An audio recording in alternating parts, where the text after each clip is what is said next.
नमस्कार दोस्तों, आपका स्वागत है पार्थिव अचीवर्स में। मैं मयंक प्रताप सिंह एक बार फिर से उपस्थित हूँ आपकी एक नई क्लास में। इस क्लास में हम फंडामेंटल राइट्स को कंटिन्यूटी में आगे की ओर पढ़ते हैं।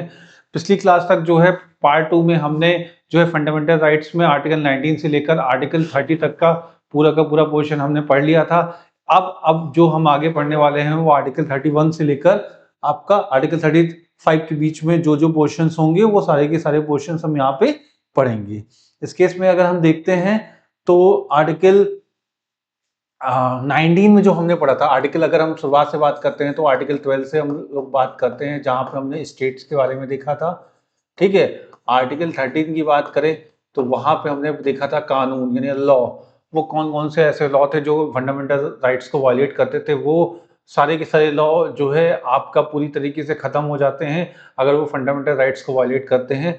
आर्टिकल 14 की बात करते हैं तो आर्टिकल 14 इस बारे में बात करता है, अनुच्छेद 14 या आर्टिकल 14 इस बारे में बात करता है कि आपका इक्वलिटी बिफोर लॉ क्या है, इक्वल प्रोटेक्शन ऑफ लॉ क्या है, यानी विधि के समक्ष क्षमता और विधि की आपका equality before law, equality before law और equal protection of, equal protection of law, protection of law की बात करता है, यानी विधि का समान संरक्षण और आपका विधि के समक्ष जो है समानता, इन दोनों की बात करता है। एक ब्रिटिश तो एक आपका अमेरिकन कॉन्स्टिट्यूशन से लिया गया है। अगर हम आर्टिकल 15 की बात करते हैं तो आर्टिकल 15 जो है वो 5 पॉइंट है, जिसमें रिलीजन, ठीक है, आपका रिलीजन की बात, religion, religion, race, caste, sex और प्लेस ऑफ बर्थ के बेसिस पे अगर किसी तरह का डिस्क्रिमिनेशन हो रहा हो किसी के साथ, तो उस केस में उस जो डिस्क्रिमिनेशन होता है, डिस्क्रिमिनेशन, डिस्क्रिमिनेशन का मतलब होता है आपका भेदभाव। ठीक है। भेदभाव अगर किसी व्यक्ति को उसके धर्म, उसके रेस, आपका कास्ट, ठीक है, एसटी है, कास्ट यानी जाति, या उसके सेक्स यानी लिंग के आधार पे, या उसके जन्म के स्थान के आधार पे अगर किसी तरह का भेदभाव होता है तो उसमें आर्टिकल 15 लागू होता था। अगर हम बात करें आर्टिकल 16 की तो आर्टिकल 16 जो है एम्प्लॉयमेंट्स की बात करता था। ठीक है। इसमें इक्वालिटी इन एम्प्लॉयमेंट की बात करता था और एम्प्लॉयमेंट नियोजन के अधिकार की बात होता है, एम्प्लॉयमेंट की बात करता था। और इस केस में आपका ये होता था कि 7 पॉइंटर्स जो होते थे जिन पे आपका डिस्क्रिमिनेशन नहीं होगा। वो डिस्क्रिमिनेशन क्या थे? 5 तो यही पॉइंटर्स थे जो ऊपर के हैं, और 2 पॉइंटर और थे। एक थे डिसेंट, ठीक है, और दूसरा रेजिडेंट। ठीक है, रेजिडेंट के बेसिस पे ये डिस्क्रिमिनेशन कैन बी जो है अप्लीकेबल हो सकते हैं। ठीक है। इसके बाद आर्टिकल जो है, अगर हम 17 की बात करते हैं तो ये आपकी बात करता था अनटचेबिलिटी की बात करता था। ठीक है। थोड़ा सा इसको बड़ा बड़ा लिखते हैं जिससे आपको समझ में आए। ठीक है। अनटचेबिलिटी की बात करता था।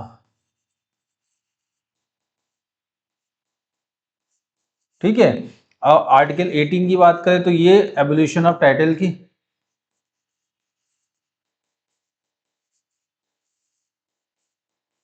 टाइटल की बात करता है। ठीक है। आर्टिकल 19 में हमने देखा था, आर्टिकल 19 अगर हम बात करें तो आर्टिकल 19 जहां ये आर्टिकल 14 से लेकर आर्टिकल 15, आर्टिकल 14, 15, 16, 17, 18 आपका राइट इक्वालिटी की बात कर रहा था।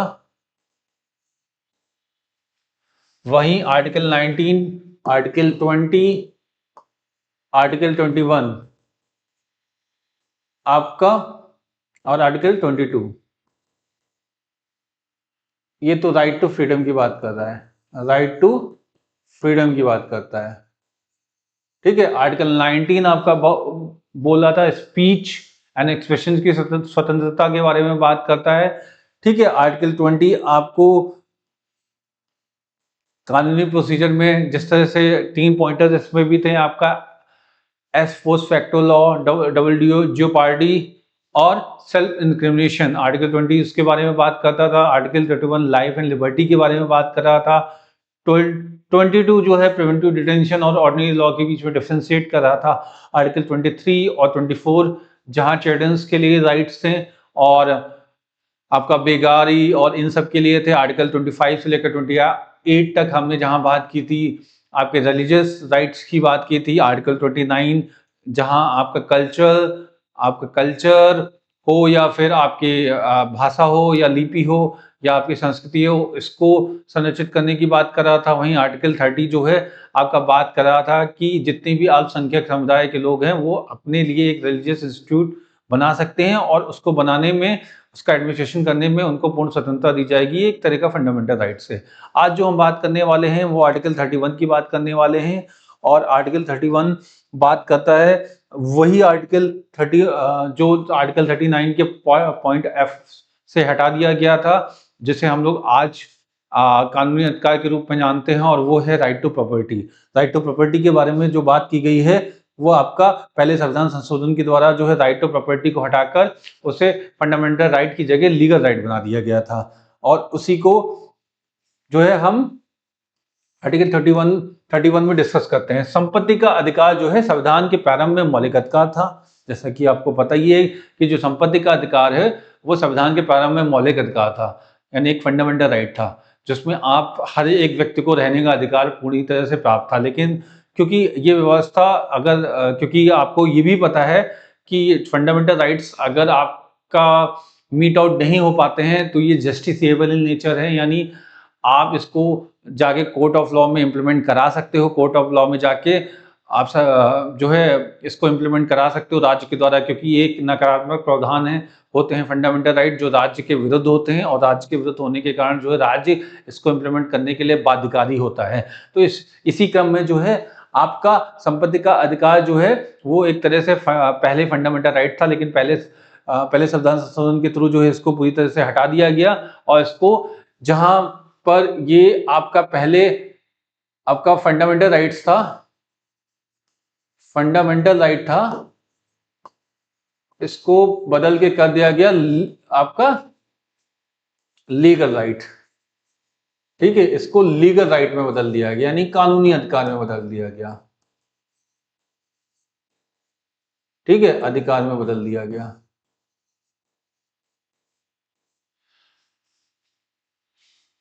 ठीक है, और इसमें क्या है, अब इस केस में क्या आ गया, आर्टिकल 31 में क्या हो गया, अगर ये लीगल राइट्स में आ गया तो अब क्या करता है, राज्य जो है संपत्ति का अधिग्रहण कर सकता है। पहले संपत्ति का अधिग्रहण नहीं कर सकता था क्योंकि वो इंडिविजुअल का राइट था।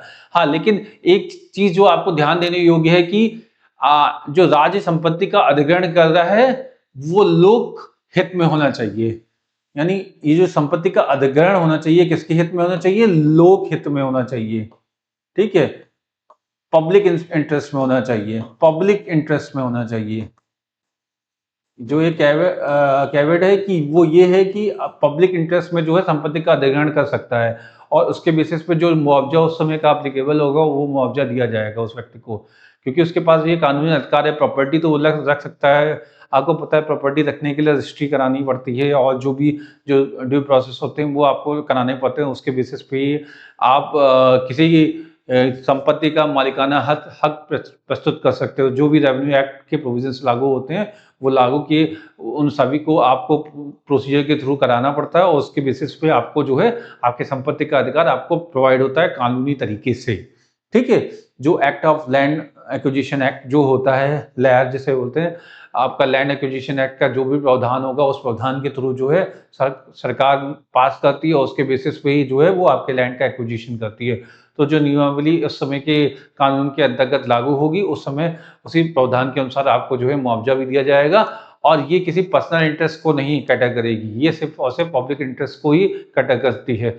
तो इस केस में आपका जो है जब ये इस केस को अप्लाई करते हैं तो इस केस में आप कोर्ट ऑफ लॉ में नहीं जा सकते कि आप कोर्ट ऑफ लॉ में जाएँ और उसको इम्प्लीमेंट कराएँ कि ये हमारा फंडामेंटल राइट्स है। क्योंकि 31 में दिया हुआ है तो आपको लग रहा होगा ये आपका फंडामेंटल राइट्स है, लेकिन ये एक तरीका आपका लीगल राइट्स है, जो कि 31 में जाके इसको एक स्पेशल प्रोविज़न दिया गया है। अगर हम 31 के पार्ट बी की बात करें तो ये किस में जोड़ा गया था? अगर जब पहला संविधान संशोधन हुआ था तो उसको 9वीं अनुसूची जोड़ी गई थी। इसमें क्या है, 9वीं अनुसूची जोड़ी गई।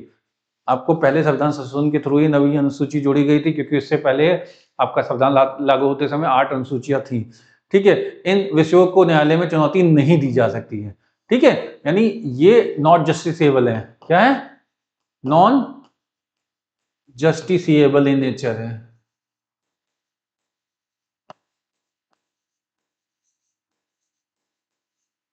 ठीक है, नॉन जस्टिसेबल इन नेचर है।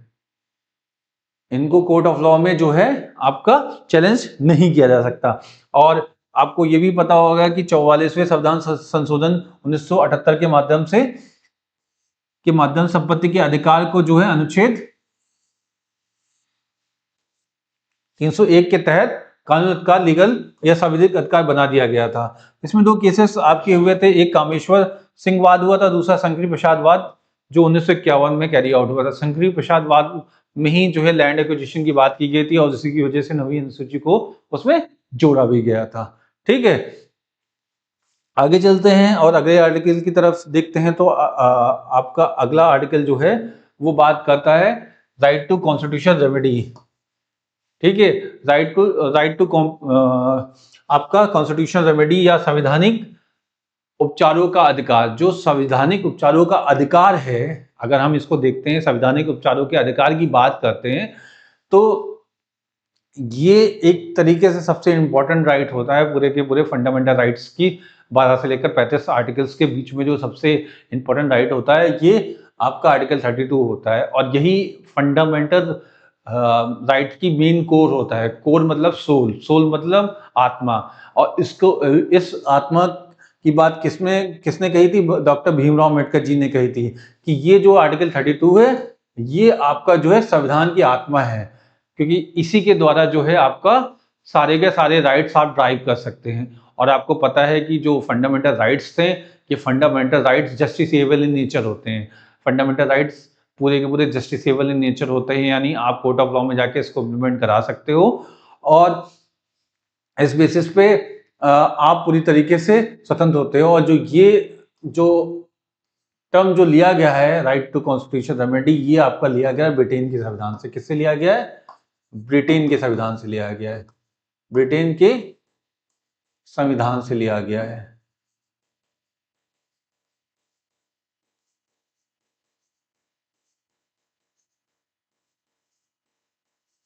ठीक है, और इसमें क्या होता है, सुप्रीम कोर्ट याचिका जारी करेगा।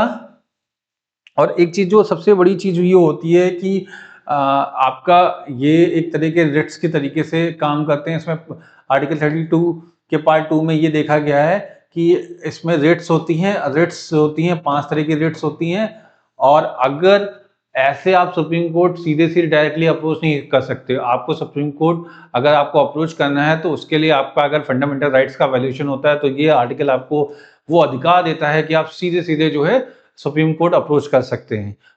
तो ये आर्टिकल हो गया। या फिर आपका 226 हाई कोर्ट का आर्टिकल हो गया। सुप्रीम कोर्ट अप्रोच करने के लिए जो है आपको डायरेक्ट सुप्रीम कोर्ट अप्रोच करने के लिए कि आपका राइट टू मूवमेंट नहीं फुलफिल हो पा रहा है, या राइट टू फॉर्म असेंबली नहीं फुलफिल हो पा रहा है, या अनटचेबिलिटी, आपको छुआछूत का भाव ऐसा लग रहा है कि एक समाज में उपस्थित कुछ जाति समूह द्वारा आपको वो प्रिविलेज प्रोवाइड नहीं दिया जा रहा है जो एक मानव को दिया जाना चाहिए, और आपको कुछ अंडरमाइन किया जा रहा है।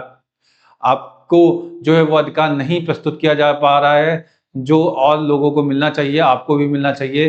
तो उस केस में आप अनटचेबिलिटी के सेक्शन में आप आते हो जो एक सिविल राइट एक्ट होता है और उसके बेसिस पे अगर आपको अनटचेबिलिटी फील कराई जा रही है तो उस बेसिस पे आप court of law directly approach कर सकते हो। आर्टिकल 19 में भी है। हाँ, इन सब के लिए एक एक्ट्स भी बने हुए हैं, अलग अलग एक्ट भी बने हुए हैं और उसके द्वारा ड्यू लीगल प्रोसीजर भी बना हुआ है। आप या तो सीधे उस ड्यू लीगल प्रोसीजर के थ्रू जाइए और अपने फंडामेंटल राइट्स को इम्प्लीमेंट कराइए, या डायरेक्टली आप you can move to the supreme court of India. ठीक है, यही एक स्पेशल प्रोविजन आर्टिकल 32 है जो आपको ये राइट देता है कि आप डायरेक्टली जो है सुप्रीम कोर्ट ऑफ इंडिया, ना कोई ट्रायल कोर्ट ना कोई हाई कोर्ट, सीधे सुप्रीम कोर्ट।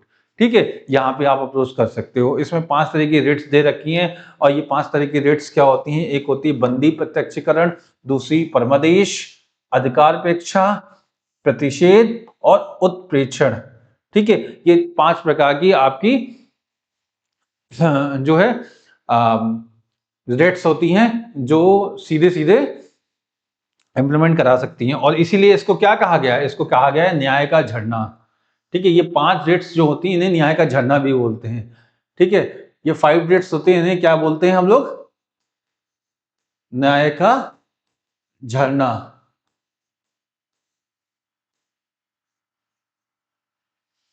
इसको बैक करते हैं,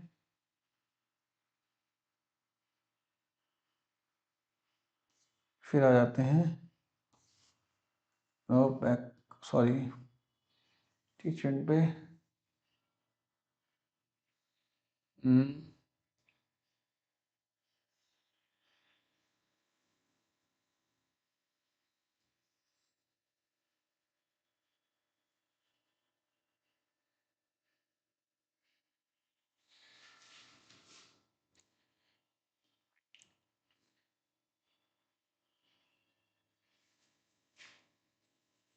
सॉरी फॉर जो टेक्निकल डिले के लिए सॉरी।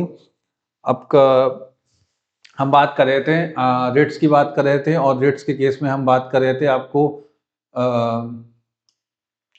5 तरह की जो रेट्स होती हैं इन्हीं को हम क्या बोल रहे थे? न्याय का झरना कहते हैं। इन्हीं को हम न्याय का झरना कहते हैं और अनुच्छेद 25 के तहत बंदी प्रत्यक्षीकरण, परमादेश, अधिकारपेक्षा, प्रतिषेध और उत्प्रेक्षण जो है 5 तरह की रेट्स आपकी कैरी आउट होती हैं। इसी को हम लोग बोलते हैं shower of sorry fall of justice.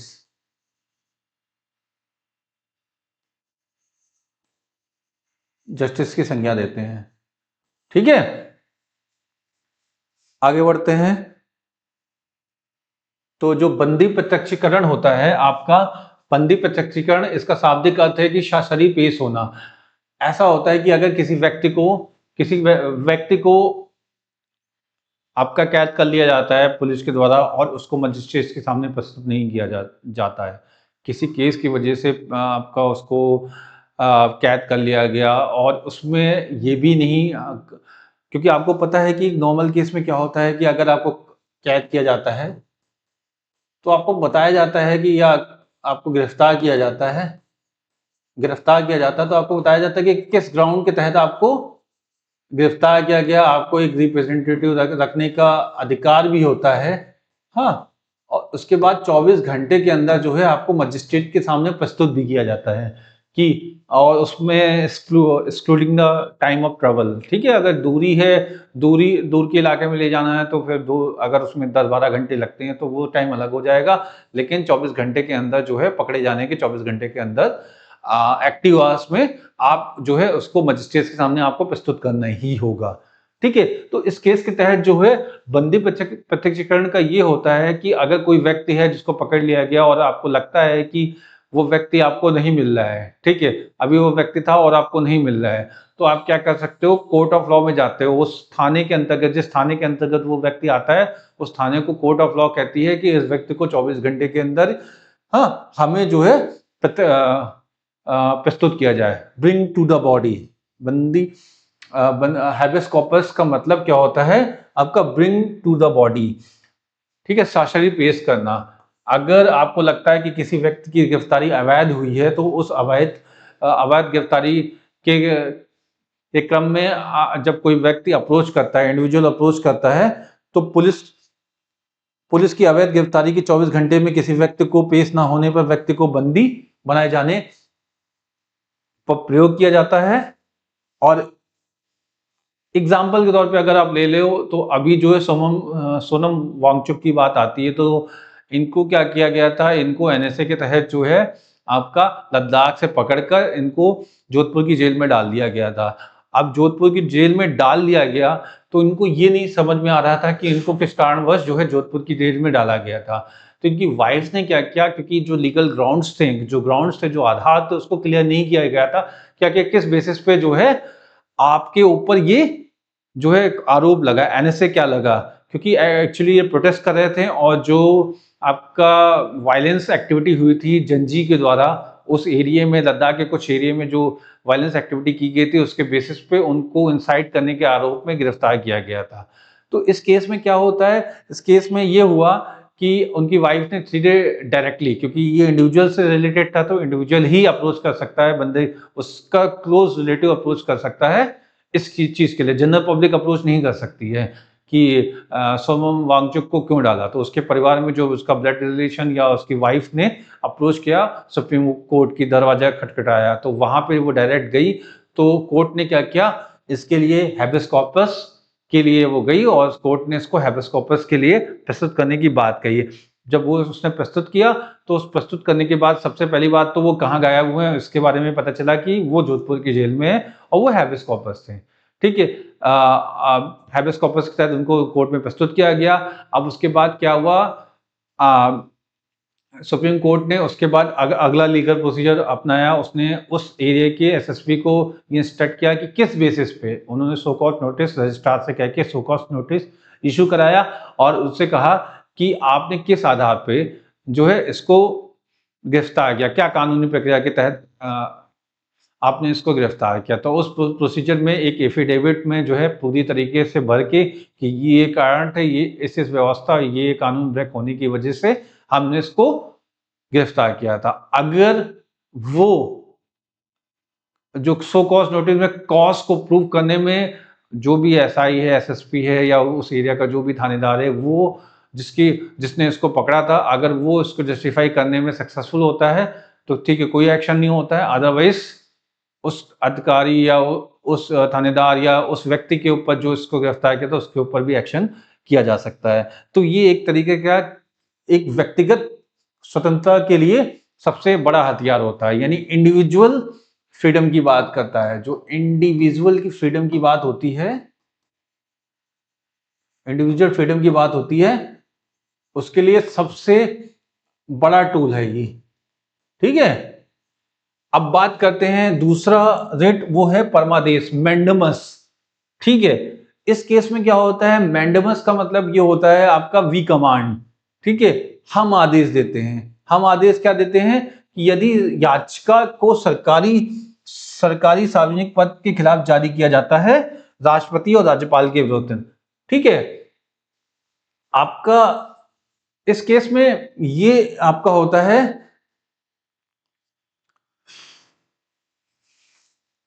Mandamus जो है वी कमांड, यानी किसी अथॉरिटी को ऑर्डर कर सकता है कि देखो तुमको इस तरीके से एक्शन करना है और ये प्रक्रिया अपनानी है। ठीक है, आप किसी भी सरकारी संस्था या पब्लिक, क्योंकि जुडिशरी जो होता है हाईएस्ट पेडिस्टल पे होता है और ये किसी भी सरकारी अधिकारी को आपका आदेश कर सकता है कि आपको इस तरीके से काम करना है, इस प्रक्रिया को इस तरीके से अपनाना है। एक्चुअली क्या होता है ना, कभी कभी कुछ अधिकारी या प्राधिकारी जो होते हैं कानूनी प्रावधान से विचलन करते हुए अपनी स्वैच्छिक शक्तियों का प्रयोग करने लगते हैं। तो उस बेसिस पे जो है आपका परमादेश के द्वारा जो है आपका सुप्रीम कोर्ट पिक्चर में आता है और उस एक्टिविटी को वो रोक सकता है। ठीक है, तो इस केस में क्या होता है, क्योंकि हर एक अधिकारी के पास कुछ ना कुछ अधिकार दिए जाते हैं और अधिकार वो नियमता अधिकार होता है, लेकिन कभी कभी क्या होता है कुछ अधिकारी उन नियम और नियमता अधिकारियों के विरुद्ध में जाके आगे बढ़ते हुए जो है आपका अपनी शक्तियों का प्रयोग कर लेते हैं। तो उस केसेस में अगर किसी व्यक्ति के द्वारा ये किया जाता है, ये पकड़ा जाता है कि अगर कोई व्यक्ति या कोई सरकारी प्राधिकारी इस तरीके के काम कर रहा है तो उस केसेस में परमादेश नाम की रिट जारी की जा सकती है। ठीक है, और आपको एक चीज ये भी पता है कि और सभी के एक्शंस को हम क्वेश्चन कर सकते हैं, लेकिन एक राष्ट्रपति और एक राज्यपाल राज्य का प्रमुख और राष्ट्रपति पूरे देश का प्रमुख होता है, इसके किए गए कृत्यों को हम नहीं चैलेंज कर सकते हैं। ठीक है, आर्टिकल 361 ऑफ द कॉन्स्टिट्यूशन के थ्रू। ठीक है, अनुच्छेद 361 के तहत। अब आगे बढ़ते हैं और बात करते हैं अगला रिट, वो है अधिकारपेक्षा। अधिकारपेक्षा रिट है आपका ये क्यो वारंटो जिसे बोलते हैं इंग्लिश में। क्यो वारंटो का मतलब होता है व्हाट योर अथॉरिटी। ठीक है, कभी कभी कुछ क्या होता है कि आपका एक्चुअली एग्जाम्पल के तौर पे ले लो कि अगर किसी प्राधिकारी के का अधिकार क्षेत्र ये है कि वो एक लाइसेंस देखने का अधिकार हो गया, जैसे traffic police motor vehicle act है, तो मोटर व्हीकल एक्ट में ये बोला गया है कि लाइसेंस देखने का अधिकार जो है आपका, या 2000 से ऊपर का चालान जो है करने का अधिकार है, वो एक एसआई लेवल डबल स्टार के बंदे के पास है। लेकिन आपने देखा होगा मोस्ट ऑफ द केसेस में चालान चेक करते हुए आपका चालान जो है चालान करते हुए या फिर आपका ड्राइविंग लाइसेंस चेक करते हुए, ड्राइविंग लाइसेंस चेक करने का अधिकार सिर्फ और सिर्फ एसआई लेवल के अधिकारी के पास होता है। लेकिन आपने देखा होगा कि वो कांस्टेबल या होमगार्ड भी लेके आपका जो है ड्राइविंग लाइसेंस चेक कर रहे होते हैं। तो उस केस में ये जो आपका राइट है क्यो वारंटो, ये आपके पिक्चर में आता है और ये आपको उस बेसिस पे जो आपके साथ अधिकारियों के साथ जो हनन हो रहा है उस बेसिस पे ये आपकी रक्षा कर सकता है, क्योंकि ये डिफाइन करता है कि आप किस अथॉरिटी के साथ चेक कर रहे हो, क्योंकि आपके पास वो अथॉरिटी नहीं है, अथॉरिटी आपके सब इंस्पेक्टर को दी गई, लेकिन आप उस अथॉरिटी को डेलीगेट, ना तो वो अथॉरिटी डेलीगेट हो सकती है, वो अथॉरिटी उसी व्यक्ति के हाथ में रह सकती है जिसके हाथ में वो है, और वही उसको पिक्चर में करेगा। अगर कुछ नियमावली ऐसी बनी हो गई कि अपनी अथॉरिटी को डेलीगेट कर सकते हो तो फिर होती है, लेकिन डेलीगेशन की पावर भी एक लिमिट तक होती है जो अधिकारी की अनुपस्थिति में लिबर्टी के तौर पे दी जाती है। ठीक है, यानी आपकी अगर नौकरी एक जगह पे लगी हुई है, एक क्षेत्र में लगी हुई है, तो आप उस क्षेत्र के नियमों को आप अपने द्वारा ही निर्वहन करोगे, ऐसा नहीं कि आप किसी और को डेलीगेट कर लो, क्योंकि वो क्षेत्र आपके विशेष में आता है। लेकिन कभी कभी क्या होता है कि कुछ व्यक्ति अपने क्षेत्र अधिकार, अपने आर्थिक क्षेत्र अधिकार से आगे जाकर चीजों को करने लगते हैं, तो उस केस में ये क्यो वारंटो नाम की जो है आपकी रिट आती है पिक्चर में। इस याचिका का प्रयोग सार्वजनिक पद पर बैठे व्यक्ति की वैधानिकता की जांच करने के लिए प्रयोग किया जाता है, निजी व्यक्ति के खिलाफ नहीं होता है, ये जजों के खिलाफ नहीं होगा कि आपका क्या लीगल पोजीशन है। कभी कभी ऐसा होता है कुछ अधिकारी अपनी सीमा से आगे निकल जाते हैं, और ऐसे बहुत सारे कंट्रोवर्शियल इश्यू होते हैं, आप डे टू डे जीवन में भी देखते होंगे, लेकिन आपको उसकी जानकारी नहीं होती है, तो इस वजह से आप कुछ कर नहीं सकते। आपको पता है कि राइट टू असेंबली नहीं है, राइट टू असेंबली है आपके पास अधिकार है, राइट टू प्रोटेस्ट आपके पास अधिकार है कि आप जो है राइट टू प्रोटेस्ट भी कर सकते हो। असेंबली का मतलब ये होता है कि आप प्रोटेस्ट कर सकते हो, और उस प्रोटेस्ट के केसेस में हाँ ये है कि वो रीजनेबल रिस्ट्रिक्शन के साथ होता है, और उसमें पब्लिक ऑर्डर को डिस्टर्ब नहीं करना, मॉरलिटी को डिस्टर्ब नहीं करना, sovereignty of the country intact रहनी चाहिए। बहुत सारे पहलू होते हैं जो रीजनेबल रिस्ट्रिक्शंस में आते हैं, 7-8 पहलू होते हैं जिसमें आपको स्पीच एंड एक्सप्रेशन के साथ साथ आपको असेंबली के साथ साथ ये चीजें कैरी आउट करनी होती है। ठीक है, तो उस केस के तहत अगर हम देखते हैं तो पुलिस ये नहीं होती कि आपको भगा दे। अगर आप नॉन वायलेंस प्रोटेस्ट कर रहे हो तो आपके पास एक प्रोटेस्ट साइट अगर डेजिग्नेट है और आप वहां जाके कर रहे हो तो कोई आपको रोक नहीं सकता है। ठीक है, तो इस तरीके से ये नहीं कि पुलिस आके आपके ऊपर मनमानी प्रक्रिया करने लगे, तो मनमानी प्रक्रिया करेगी, उसमें उसके पास कोई भी ऐसा कानूनी अधिकार नहीं है कि वो आपके फंडामेंटल राइट को डायरेक्टली वायलेट कर सके। तो इस केस में जो है आपका क्यो वारंटो नाम की रिट्स लागू हो सकती है। ऐसे बहुत सारे पहलूज होंगे, बहुत सारे एग्जाम्पल्स है जहाँ पे ये हो सकती है, और इसको क्वेश्चन के तौर पे मैं कराऊंगा अभी आपको। अब बात करें प्रोविजन की। प्रोविजन मतलब ये होता है प्रतिषेध। अब देखो, इससे पहले वाली जो 3 राइट्स होती हैं वो जो है इंडिविजुअल्स के ऊपर कैरी आउट होती हैं। ठीक है, ये इंडिविजुअल्स के लिए है, ये लोगों के लिए है, ठीक है, पब्लिक के लिए है। जो 2 होती हैं ये न्यायालय के लिए होती हैं, एक प्रोविजन और दूसरी आपकी उत्प्रेक्षण। यानी अब प्रोविजन यानी प्रतिषेध में क्या करता है, उच्च न्यायालय जो है यानी ऊपर के न्यायालय निचले न्यायालय, क्या निचले न्यायालय के विरुद्ध जारी करता है, उसका अर्थ होता है रोक देना, जस्ट स्टॉप। कभी कभी ऐसा होता है कि कुछ केसेस आपका ऐसे होते हैं जो पब्लिक डोमेन में बहुत ज़्यादा इंपॉर्टेंस रखते हैं, जो जनरल पब्लिक इंपॉर्टेंस के कुछ इश्यूज ऐसे होते हैं जो किसी कोर्ट ऑफ लॉ में चल रहे होते हैं, सेशन कोर्ट में चल रहे होते हैं, लोअर कोर्ट में चल रहे होते हैं या हाई कोर्ट में चल रहे होते हैं, और वो मैटर सुप्रीम कोर्ट में भी लिस्ट हो जाता है। डिफरेंट कन्नोटेशन से होता है कि कुछ वैल्यू पे होता है, लेकिन वो एक जनरल पब्लिक इंपॉर्टेंस की बात करता है, जिसमें एक कानून बनना चाहिए। वो एक वल्नरेबल सेक्शन ऑफ सोसाइटी यानी कमजोर वर्ग के तबके के लिए हो सकता है, जिसमें 2-3 केसेस कहीं ना कहीं किसी न किसी कोर्ट में चल रहे हों।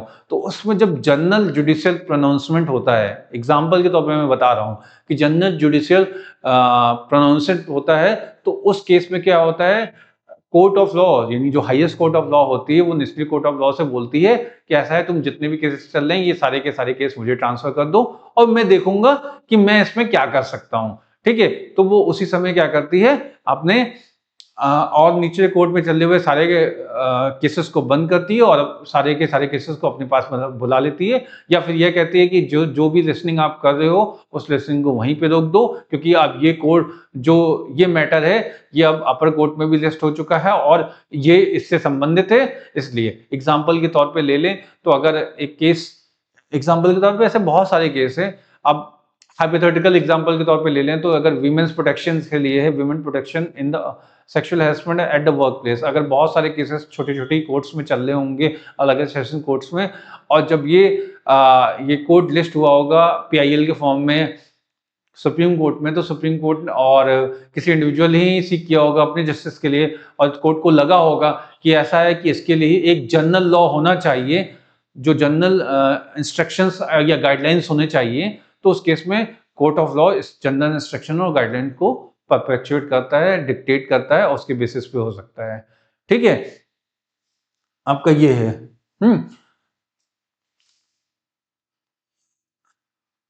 ठीक है, इस अब्द को उत्प्रेषण जो सरसौरी है ये जो है इस याचिका को उच्च न्यायालय के निम्न न्यायालय के विरुद्ध जारी करता है और मामले को रोक कर अपने पास बुलाता है, stop and send home.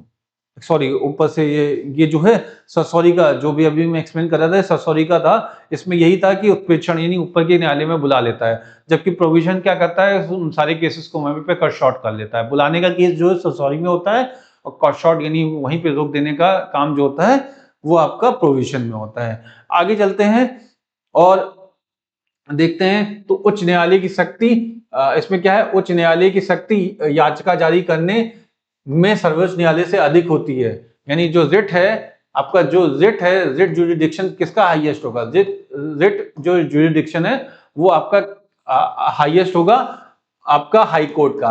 High court में क्या होता है आपका, आप लीगल रेमेडीज भी ले सकते हैं, लीगल रेमेडीज भी ले सकते हैं, ठीक है, प्लस लीगल रेमेडी के साथ साथ जो है आप रेट्स को भी लागू करा सकते हैं। हाँ, रेट जो 5 होती हैं उनको भी लागू करा सकते हैं, जो कि 226 के तहत होती है, जबकि सुप्रीम कोर्ट के केस में आप ये 5 रेट्स ही लागू कर सकते हैं जो आर्टिकल 32 के तहत होती हैं।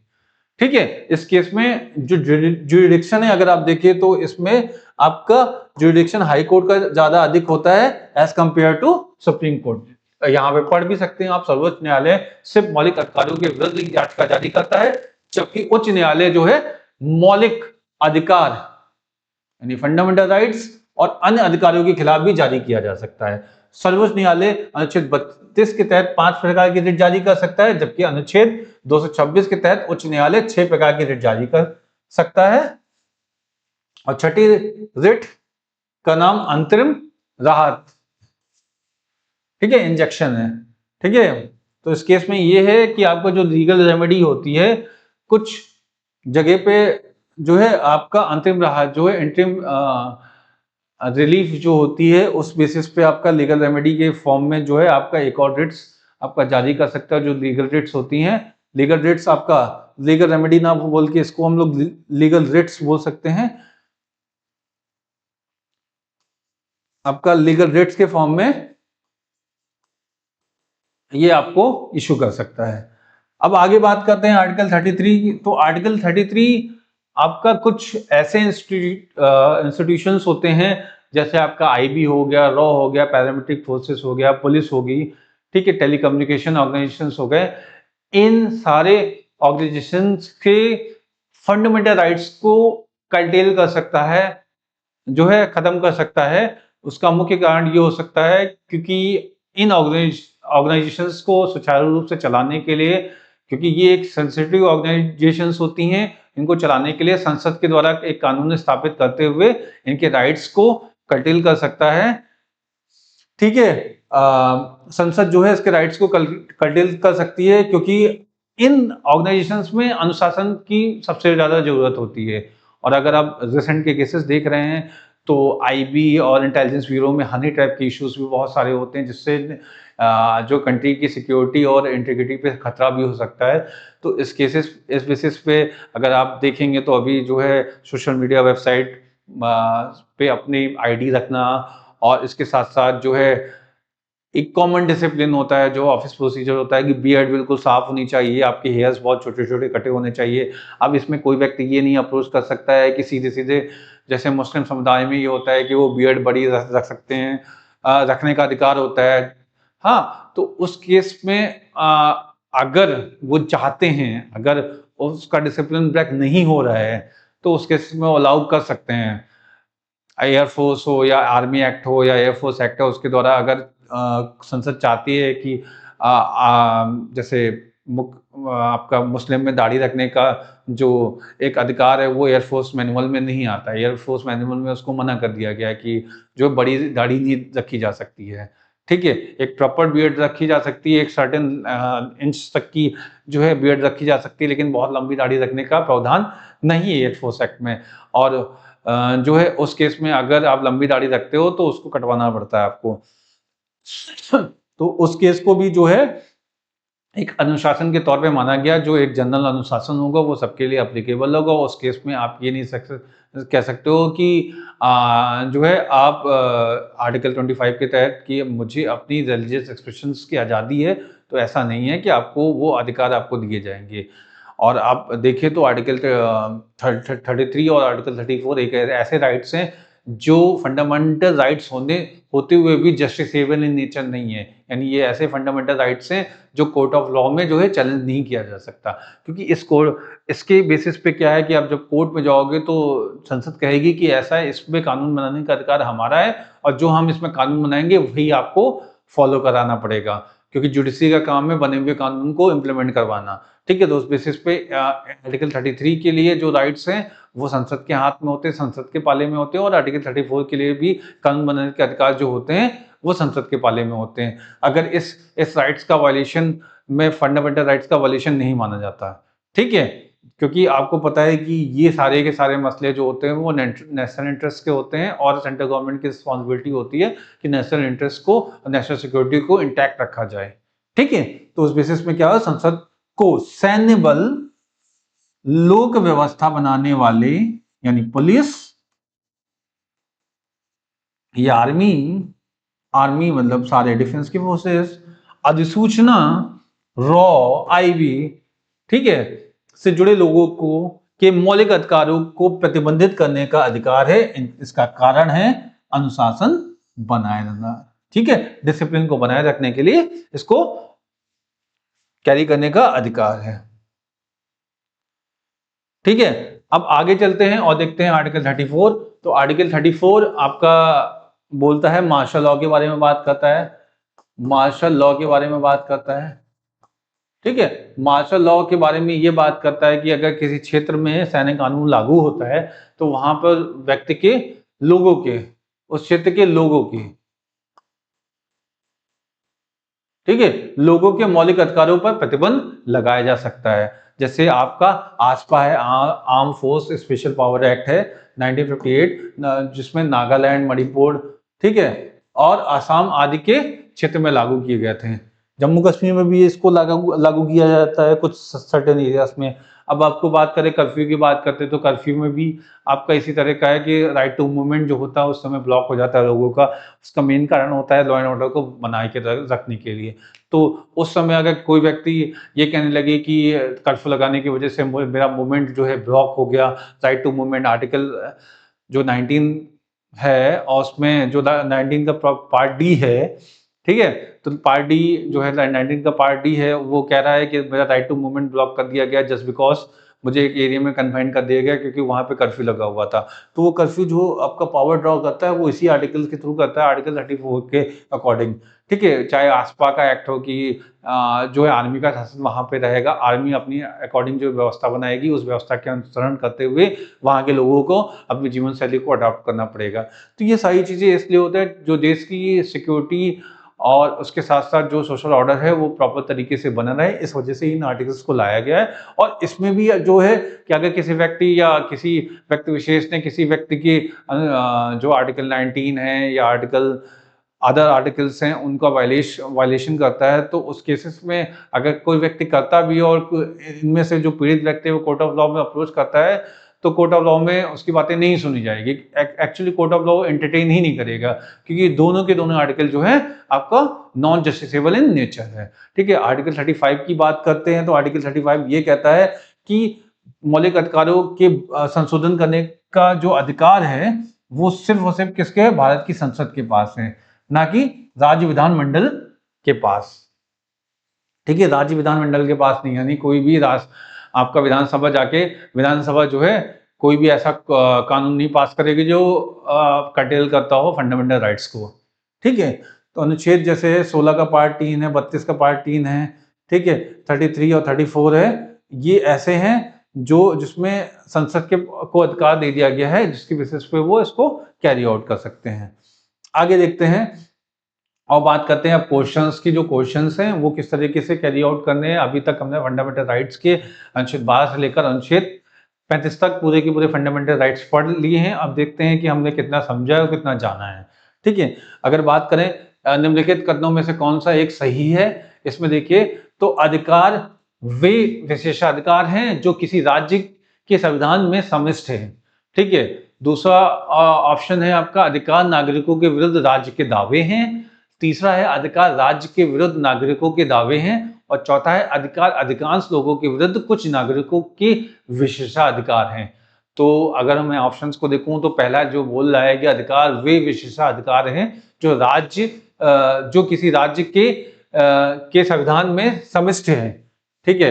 तो ये तो हो नहीं सकता क्योंकि वो विशेषाधिकार आपका नहीं है जो किसी भी राज्य के संविधान में हमारे पास जो है समाविष्ट है, ऐसा कुछ नहीं है। आपको ये देखिए तो ये जो सबसे अच्छा ऑप्शन इसमें है वो अधिकार नागरिकों के विरुद्ध राज्य के दावे हैं, जो कि बिल्कुल ही गलत है। जबकि ये क्या है, अधिकार राज्य के विरुद्ध है। किसके विरुद्ध है? राज्य के विरुद्ध है। और किसके दावे हैं? नागरिकों के दावे हैं, ठीक है। ये अगेंस्ट द स्टेट है, जो आपके राइट्स हैं वो क्या है? अगेंस्ट द स्टेट है। और किसके? In favour of people, in favour of people. People कौन है? वही जो भारत के लोग हैं, ठीक है। अगर हम दूसरे क्वेश्चन को देखते हैं तो दूसरे क्वेश्चन में है समाज में समानता के होने का एक निहितार्थ यह है कि उसमें क्या होगा। भाई ये 2019 के यूपीएससी में क्वेश्चन आया हुआ था ये, ठीक है। उसमें ये था समाज में समानता के होने का एक निहितार्थ, यानी इक्वालिटी होने का जो है, इक्वालिटी होने के लिए जो इसेंशियल कंडीशन होगी, इसेंशियल कंडीशन होगी, ठीक है। इक्वालिटी के लिए जो एसेंशियल कंडीशन होगी वो क्या होगी? इसमें अवरोधों को का अभाव, यानी जो ऑब्स्ट्रक्शंस की जो कमी हो उसकी वजह से समानता समाज में होगी, सोसाइटी में, ठीक है। और इक्वालिटी हाँ सोसाइटी में, ठीक है, सोसाइटी में इक्वालिटी की बात हो रही है, उसके लिए एसेंशियल कंडीशन क्या होगी? अवरोधों का अभाव, यानी कोई भी ऑब्स्ट्रक्शन ना हो सोसाइटी में जिससे लोग आपस में मिल सके, या विशेषा अधिकारों का अभाव, या प्रतिस्पर्धा का अभाव, या विचारधारा का अभाव। ये होता कंपटीशन, ये होता आइडियोलॉजी, ये होता ऑब्स्ट्रक्शंस, और ये होता प्रिविलेज। तो आपको पता है कि अगर किसी व्यक्ति के पास प्रिविलेज नहीं होगा, ठीक है, प्रिविलेज का मतलब ये होता है कि अब जैसे कि किसी जगह पे एंट्री करनी है तो उस एंट्री में ये होता है कि अगर मंदिर की बात कर लो तो मंदिर में एक जनरल सी लाइन लगती है, लोग जाते हैं, लेकिन मंदिर में भी मंदिर के प्रबंधन और व्यवस्थाओं को बनाने के लिए सरकार ने एक व्यवस्था करके रखी है कि पास बना के रखते हैं कि अगर 200 रुपये दोगे और 300 500 रुपये दोगे तो एक अलग से लाइन दे दी जाएगी जिसमें कम भीड़ होगी और आप जाके जाके जो है दर्शन कर सकते हो। तो ये एक तरीके से क्या, जिसने कोई पैसा नहीं दिया है उसके लिए एक बहुत लंबी लाइन, बहुत पीछे लगे हुए, और एक जो है और एक सांसद और वीआईपी आते हैं तो वो एक अलग लाइन से जाके और देख के चले जाते हैं। तो इसमें क्या होगा, इसमें समानता होगा, नहीं हो रही ना। तो उस समानता में किस वजह से नहीं हो रही है, वो समानता जो सोसाइटी में समानता किस वजह से नहीं हो पा रही है, उसका मेन रीजन ये है कि वहां पर प्रिविलेज है लोगों के पास, कुछ लोगों के पास पैसे का प्रिविलेज है, कुछ लोगों के पास पावर का प्रिविलेज है, और जिनके पास प्रिविलेज नहीं है वो गधों की तरह लाइन में लगे हुए हैं। ठीक है, तो अगर इन प्रिविलेजों का अभाव हो जाए, यानी इन प्रिविलेजों का अभाव हो जाए, इन विशेषाधिकारों का अभाव हो जाएगा, तो एक समतावादी समाज बन सकता है ना, एक इक्वल सोसाइटी बन सकती है ना। तो इस बेसिस पे क्या होगा, यहाँ पे जो ऑप्शन होगा वो क्या होगा, ऑप्शन बी होगा, विशेषाधिकारों का अभाव। ठीक है, अब हम बात करते हैं अगले क्वेश्चंस की। तो निम्नलिखित में से कौन सा एक तरीका है जो नागरिकता को समाप्त नहीं कर सकता। अगर हम नागरिकता समाप्त होने की बात करते हैं तो हमने डिस्कस किया था, उसमें 5 तरीके से नागरिकता को ग्रहण कर सकते थे, जिसको हम लोग ब्रांड बोलते थे। ठीक है, जिसमें यह था बर्थ रजिस्ट्रेशन, एक्विजिशन, ठीक है, नेचुरलाइजेशन और बाय डिसेंट। और अगर हम ये तो गेन करने की बात बोलता था, और जो है आपका समाप्त होने की, यानी एंड करने की या रेसेंट करने की। ठीक है, रेसेंट करने की जो है वो त्याग करना, जिसे हम लोग बोलते हैं त्याग करने की, जो है वो है डीआरटी। डीआरटी का मतलब आपका डेप्रिवेशन, डेप्रिवेशन मतलब वंचित करना, डेप्रिवेशन होता था। ठीक है, रेनंसिएशन होता था, त्याग देना, और एक टर्मिनेशन होता था। ठीक है, टर्मिनेशन का मतलब होता है समाप्त होना, ये समाप्त होना होता था, ये त्यागना होता था, और ये वंचित कर देना होता था। अब इसमें देखो, इस ऑप्शन में क्या होगा, वंचित। तो निम्नलिखित में से कौन सा एक तरीका जो नागरिकता समाप्त नहीं करता है। अभिप्राप्ति के द्वारा, अभित्याग के द्वारा, त्याग के द्वारा हो रहा था तो ये तो नहीं होगा। कुछ महीने के लिए दूसरे देश में यात्रा पे जाना। देखो, अभिप्राप एक्विजिशन का मतलब यहाँ पे डेप्रिवेशन, रिनंसिएशन और टर्मिनेशन। अगर दूसरे, अब अभिप्राप्ति मतलब दूसरे देश की अगर नागरिकता प्राप्त कर लोगे तो वैसे ही क्या हो जाएगा, आपकी नागरिकता समाप्त हो जाएगी। अभित्याग, रिनंसिएशन के द्वारा त्याग हो जाएगी। उसके बाद वंचित करने पे, अभी वंचित करना देखा ही है तो ये भी हो जाएगा। तो ये ऑप्शन सी सही होगा। इसमें ऑप्शन सी इसलिए होगा कि आप अगर इंडिया से नेपाल जा रहे हो घूमने के लिए और नेपाल से वापस आ रहे हो, अगर नेपाल चले गए तो तुम्हारी नागरिकता समाप्त हो जाएगी। ऐसा नहीं है ना, घूमने के लिए जा रहे हो और आपकी नागरिकता समाप्त हो जाए, ऐसा नहीं है। तो इस केस में क्या होगा, आपका सी ऑप्शन जो है वो आपका सही होगा। ठीक है, आगे बढ़ते हैं और इसमें देखते हैं कौन अधिवास से नागरिक नहीं है। ठीक है, इसमें जिनके माता या पिता में से कोई एक भारत राज्य क्षेत्र में जन्मा था, ये तो होंगे यार, इनमें से अगर कोई है तो ये अधिवास के आधार पर जो नागरिक होंगे ही होंगे। जो भारत के राज्य क्षेत्र में जन्मा हो, बिल्कुल वो भी होंगे। जो संविधान लागू होने के पश्चात अपने कार्य के कारण भारत के राज्य क्षेत्र में मामूली तौर पे निवासी रहा हो।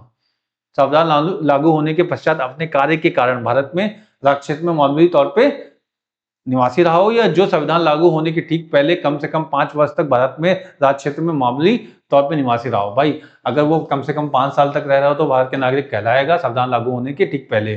ठीक है, और उसके बाद भारत के राज्य क्षेत्र में जन्मा हो तो वो तो कहलाएगा ही कहलाएगा। जो माता पिता जिसमें से कोई एक भी अगर जो है भारत राज्य क्षेत्र में जन्मे होंगे तो बाई डिसेंट के बेसिस पे वो भी भारत का नागरिक कहलाएगा ही कहलाएगा। और जो नहीं कहलाएगा वो वही होगा जो कुछ समय के लिए आया हो और उसके बाद राज्य क्षेत्र में मामूली तौर पे रहा हो, तो वो भारत का नागरिक नहीं कहलाएगा। तो इसमें ऑप्शन सी सही है।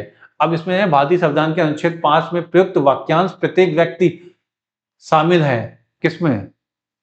अब ये प्रत्येक व्यक्ति कौन हो सकता है अनुच्छेद 5 में, वो सारे के सारे व्यक्ति जो सशस्त्र सेनाओं के सदस्य रहे हों, या इंडियन आर्मी या इंडियन एयरफोर्स या नेवी या पैरामिलिट्री फोर्स, जितने भी लोग होंगे वो सारे के सारे तो इंडियन ही होंगे ना, क्योंकि वहाँ पे तो प्रोविजन भी लिखा हुआ है कि जब रिक्रूटमेंट एग्जाम निकलता है तो उसमें लिखा होता है कि वो भारत के नागरिक होने चाहिए, तो भाई वो तो भारत के नागरिक होंगे ही होंगे। ठीक है, एक बंदी बंदी भी कानून भी उसी के ऊपर इम्प्लीमेंट होगा जो भारत का नागरिक होगा, क्योंकि आपको पता है कि सारे अधिकार भी उसी को मिलते हैं, तो सारी जिम्मेदारियां भी उसी व्यक्ति के ऊपर मिलती है, और जो भारत के नागरिक होते हैं उन्हीं के ऊपर वो कानून भी अप्लाई होते हैं, या सजा भी उन्हीं को मिलती है। जब उस कानून की अवहेलना होती तो उन्हीं व्यक्तियों को मिलते हैं जो भारत के नागरिक हों। ठीक है, या फिर कोई एलियन पार्टिकल आया या डिप्लोमेट आया, तो आपको पता है कि डिप्लोमेट्स अगर आते हैं तो डिप्लोमेट्स के पास कुछ इम्यूनिटीज होती हैं, उस इम्यूनिटीज के बेसिस पे ही उसको ट्रायल किया जाता है। ठीक है, अगर कोई व्यक्ति ऐसा होता है, ठीक है, तो एक बंदी जो है, एक बंदी को भी प्रत्येक नागरिक के फॉर्म में हम इंक्लूड कर सकते हैं, या भारतीय क्षेत्र के अंदर जन्मा व्यक्ति, भाई वो तो होगा ही होगा भारत का नागरिक। तो ये सभी क्या है, अगर अनुच्छेद 5 के अकॉर्डिंग देखिए तो ये प्रत्येक व्यक्ति जो है भारत के नागरिक होंगे, तो इसमें आपका ऑप्शन डी सही होगा। आगे देखते हैं, तो भारत के संविधान में शोषण के विरुद्ध राइट, शोषण के विरुद्ध जो है राइट अगेंस्ट एक्सप्लॉइटेशन द्वारा निम्नलिखित में से कौन सा परिकल्पित है। मतलब ये जो बात कर रहा है ये राइट अगेंस्ट एक्सप्लॉइटेशन की बात कर रहा है, राइट अगेंस्ट एक्सप्लॉइटेशन की बात कर रहा है। ठीक है, और जो राइट अगेंस्ट एक्सप्लॉइटेशन की बात कर रहा है तो उसमें आपको पता होगा कि वो आर्टिकल 23 में बात कर रहा है, तो आर्टिकल 23 और 24 में बात कर रहा है। यहाँ पे जो है 23 की बात हो रही है जिसमें बोला है मानव देह व्यापार, ठीक है, बंधुआ मजदूरी, बेकारी का निषेध, ये है बिल्कुल। ठीक है, अस्पृश्यता का उन्मूलन, ये आर्टिकल 17 में बात कर रहा है, जबकि यहाँ पे ये राइट टू आपका इक्वालिटी की बात कर रहा है। अल्पसंख्यकों के हितों की सुरक्षा, ये आर्टिकल 30 की बात कर रहा है। ठीक है, तो यहाँ पे कारखानों और खदानों में बच्चों के नियोजन का निषेध दिए, ठीक है, निषेध यहां तक है। तो इसमें जो कारखानों खदानों में बच्चों के नियोजन की बात कर रहा है जो कि लेस देन 14 ईयर्स ओल्ड के, हाँ, अगर नॉन हजार्डस एक्टिविटी है तो लेस देन 14 ईयर्स ओल्ड के बच्चों को नॉन हजार्डस हजार्डस, अगर 14 साल के कम बच्चे होंगे तो उनको जो है नॉन हजार्डस एरियाज में काम करने का अधिकार जो है नहीं होगा, क्योंकि 14 साल के बच्चों में तो किसी भी बच्चों को जो है काम करने का अधिकार दिया ही नहीं गया है। लेकिन अगर आपका 14 से 18 साल के बच्चे हैं, ठीक है, तो उनको जो है नॉन हजार्डस लोकेशंस में काम करने का अधिकार है, हजार्डस एरिया में नहीं है। और 18 साल से ऊपर वाले बच्चों को हर जगह पे है। ठीक है, तो ये आर्टिकल 24 में बात की गई है। किस में बात की गई? आर्टिकल 24 में बात की गई। तो अगर हमने बात की थी कि शोषण के विरुद्ध का किस में, आर्टिकल 23 और 24 में, तो यहाँ पे क्या होगा, 1 और 4 यही क्या होगा, सही होगा। तो यहाँ पे 1 और 4 कहाँ पे, सी ऑप्शन में। ठीक है, आगे बढ़ते हैं, बात करते हैं मौलिक अधिकार। मौलिक अधिकार क्या है? प्रधानमंत्री के निर्देशों से निलंबित हो सकते हैं? बिल्कुल नहीं हो सकते हैं, कभी भी निलंबित नहीं किए जा सकते हैं। भाई ऐसा तो हो नहीं सकता कि मौलिक अधिकार को कभी निलंबित किया नहीं जा सकता है, भाई ये किए जा सकते हैं। तो आपका उसके बाद ये किए जा सकते हैं, क्योंकि आपको पता है कि आर्टिकल 358 है, 359 है, इसके तहत जो है 20-21 भी होते हैं, और इधर तो सारे के सारे फंडामेंटल राइट 358 के तहत हो सकते हैं, अगर जब क्या हो, नेशनल इमरजेंसी, आपका राष्ट्रीय आपातकाल एक्टिव हो। राष्ट्रीय आपातकाल, आपातकाल जब लागू होता है तो उस समय ये फंडामेंटल राइट्स आपके खत्म हो जाते हैं। ठीक है, तो राष्ट्रपति की इच्छा पे निलंबित हो सकते हैं, ऐसा भी नहीं है कि राष्ट्रपति की जब इच्छा हो जाए निलंबित हो जाए, आपातकाल की स्थिति में निलंबित किए जा सकते हैं। बिल्कुल ये सही है। ठीक है, तो यानी ऑप्शन डी क्या हो सकता है, मौलिक अधिकार आपातकाल की स्थिति में निलंबित किए जा सकते हैं। ठीक है, भारतीय संविधान के अधीन केवल भारत के नागरिक को ही अधिकार प्राप्त हैं। भाई देखो, एक चीज याद रखना कि भारत के नागरिकों को स्पेशली कौन कौन से अधिकार प्राप्त हैं जो विदेशियों को नहीं है। तो 15 हो गया, आर्टिकल 15 हो गया, अनुच्छेद 15 हो गया, 16 हो गया, 19 हो गया, ठीक है, और 29 हो गया, और 30 हो गया। ये जो 5 आर्टिकल्स हैं ये ओनली इंडियंस के लिए हैं, ओनली इंडियंस के लिए हैं। ठीक है, और जो रेस्ट हैं वो इंडियन ठीक है, और और फॉरनर दोनों के लिए है, ठीक है, इंडियन एंड फॉरनर दोनों के लिए हैं, विदेशियों के दोनों के लिए हैं, ठीक है। 15, 16, 19, 20, 19, 29, 30 ये सिर्फ भारतीयों के लिए है। तो अगर हम देखते हैं भारतीय संविधान के अधीन केवल भारत के नागरिकों के लिए अधिकार प्राप्त है, तो क्या धर्म, मूल, वंश यानी जाति, लिंग और जन्म स्थान या इनमें से किसी के आधार पर विभेद का प्राधिकार यानी अनुच्छेद 15 की बात कर रहा है, ठीक है। विधि के समक्ष समानता अनुच्छेद 14 की बात कर रहा है, ठीक है। प्राण और दैहिक स्वतंत्रता अनुच्छेद 21 की बात कर रहा है, और गिरफ्तारी और निरोध के संरक्षण का अधिकार तो आपको पता ही आर्टिकल 22 की बात कर रहा है। तो इसमें मैंने बताया ना कि कौन कौन से आर्टिकल हैं जो सिर्फ भारत के नागरिक को ही प्राप्त हैं, केवल भारत के नागरिक को, तो अनुच्छेद 15, तो अनुच्छेद 15 के तहत ये हो जाएगा, ठीक है। भारतीय संविधान के अनुसार समानता के मूलभूत अधिकारों में क्या शामिल नहीं है, क्या शामिल नहीं है? आपको पता है कि सामाजिक समानता है, कानून के समक्ष समानता है, अवसर की समानता है, आर्थिक समानता नहीं है, ठीक है। तो इसमें क्या होगा, इकोनॉमिकल इक्वालिटी नहीं बात की गई है, इकोनॉमिकल इक्वालिटी की बात नहीं की गई है कहीं पे भी, ठीक है। आपका सोशल इक्वालिटी की बात की गई है, सोशल इक्वालिटी के बेसिस पे तो टाइटल को खत्म किया गया। टाइटल को खत्म करना जो है, यानी आपको टाइटल का जो खत्म करना हुआ इसीलिए तो होगा, सोशल इक्वालिटी की बात की गई है, क्योंकि कोई राजा नहीं रहेगा, कोई महाराजा नहीं रहेगा, ठीक है। आपका कोई ऐसा नहीं रहेगा कि हम प्रजा हैं, तुम राजा हो, तुम महाराजा हो, ये सारा का सारा कंसेप्ट खत्म कर दिया गया, सामाजिक रूप से सबको बराबर कर दिया गया, ठीक है। तो ये आर्टिकल 18 के तहत ये हो गया, सॉरी हाँ 18 के तहत।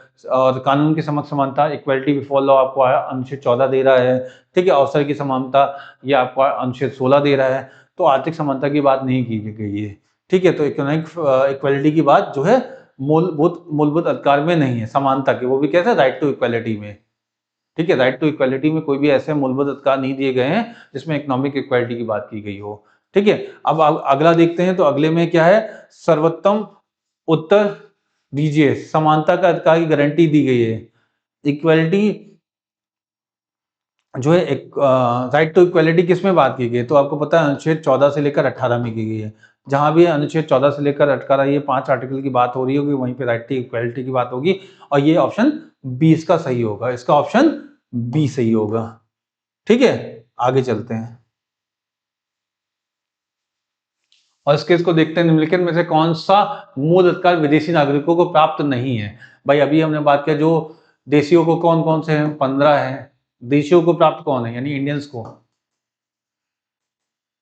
ठीक है। 15 है, 16 है, 19 है, 29 है और 30 है, और दोनों लोगों को प्राप्त है। तो इसमें विदेशियों को प्राप्त नहीं है, यानी देशियों को जो प्राप्त है। अभिव्यक्ति स्वतंत्रता का अधिकार अनुच्छेद 19 की बात कर रहा है, विधि के समक्ष समानता अनुच्छेद 14 की बात कर रहा है, प्राण और दैहिक स्वतंत्रता का अधिकार अनुच्छेद 21 की बात कर रहा है, ठीक है। शोषण के विरुद्ध अधिकार,